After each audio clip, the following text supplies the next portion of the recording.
Hello दोस्तों, आप सबको प्रणाम। मैं हूँ सासिमा नौटियाल फ्रॉम रुद्रप्रयाग। तो दोस्तों, इस समय शाम के बज रहे हैं, 7 बजने वाली हैं और सारे दिन भर बहुत गर्मी हो रही है।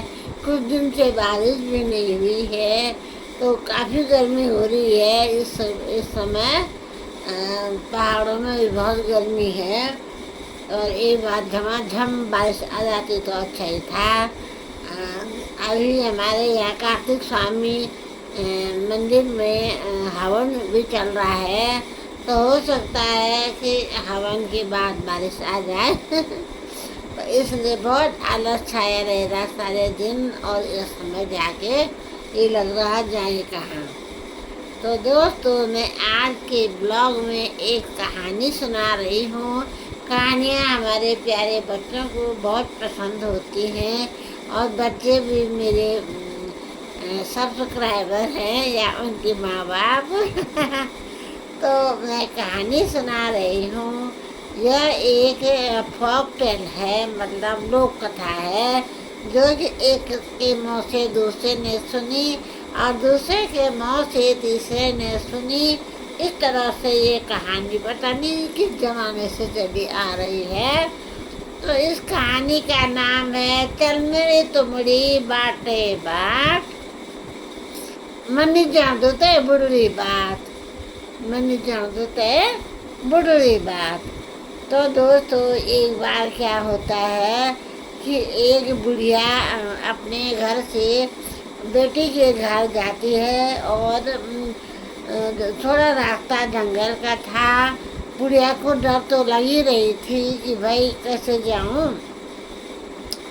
अब सबसे पहले बुढ़िया को शियार मिला।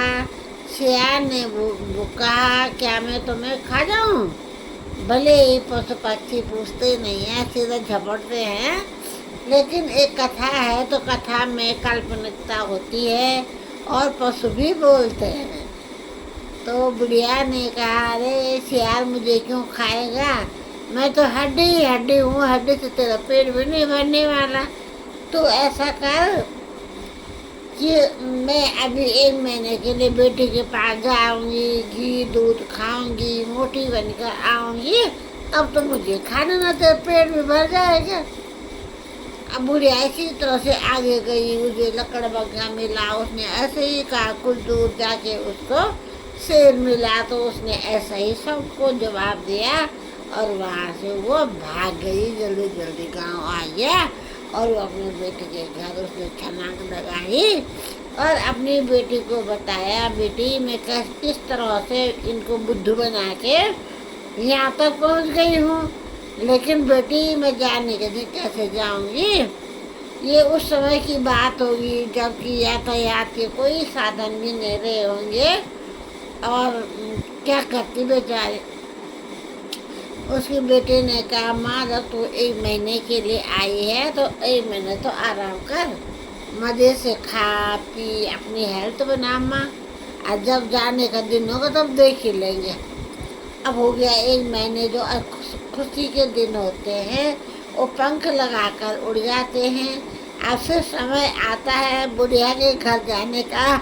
बुढ़िया को उस जंगल की बहुत डर लगती है कि क्या होगा, फिर वही रास्ता आने वाला है। तो उसकी बेटी एक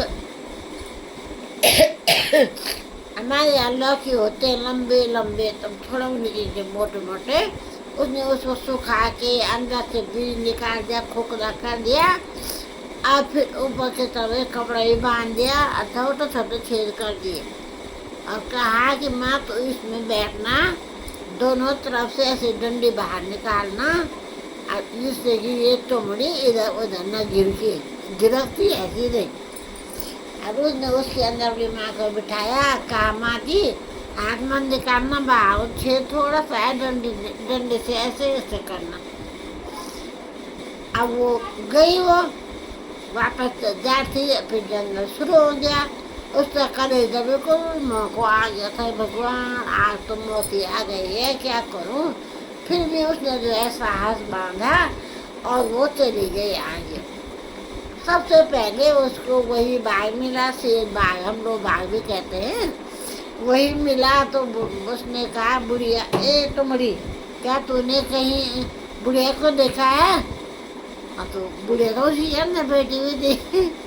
बुढ़िया ने बोला, चल मेरी तुमड़ी बाटे बाट, मेरी तुमड़ी तो रास्ते रास्ते जाना, इधर उधर मत जाना, चल मेरी तुमड़ी बाटे बाट, मैं क्या जानू तेरे बुढ़िया की बात। अब फिर वो आगे चल पड़ी, आगे लकड़बग्घा मिला। लकड़बग्घा ने भी कहा, ए तुमड़ी, क्या तूने बुढ़िया को देखा? फिर अंदर से वैसी आवाज आई, चल मेरे तुमड़ी बाटे बाट, मैं क्यों जान तेरे तुमड़ी तेरी बुढ़ी की बात। गई गई आगे, अब जंगल समाप्त होने वाला था और उससे मिल गया वो शियार। लेकिन शियार बहुत चालाक होता है, सीधा साधा नहीं होता है, देखो में आने वाला नहीं था। उसने कहा कि ए तुमड़ी, क्या तूने बुढ़िया को देखा? तो उसने वही बात बोली, चल मेरे तुमड़ी बाटे बाट, मैं क्या जानू ते बुढ़ी बात। अब शेर ने कहा, ये आवाज तो जानी पहचानी है। और तब तो बुढ़िया आया गई है। बुढ़िया वो तुमड़ी जो है पेड़ से टकरा कर फूट गई। अब उसने कहा, ये बुढ़िया, ये आ जाओ आ जाओ आ जाओ। अब बुढ़िया सीधा पेड़ में चढ़ गई। अब बुढ़िया पेड़ में चढ़ गई और तब तक और आए बे, कहाँ है बुढ़िया, कहाँ है बुढ़िया, कहाँ है बुढ़िया।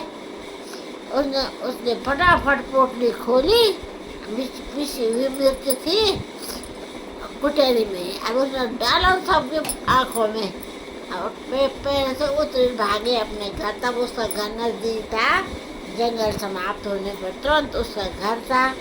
बुढ़िया ने सबको बेवकूफ बनाते हुए अपने घर पहुंच गई। तो यह एक लोक कथा है, युगों से चल रही है। जब हम छोटे थे बचपन में हमारी मम्मी भी सुनाती थी और कई बच्चों ने सुनी हुई है, लेकिन आज के बच्चे कहानी कहाँ सुनते हैं, वो तो दिन भर फोन में बिजी रहते हैं। तो बाय, आज का ब्लॉग इतना ही है और आप मेरे ब्लॉग को देखिए, लाइक कीजिए, सब्सक्राइब कीजिए। बाय।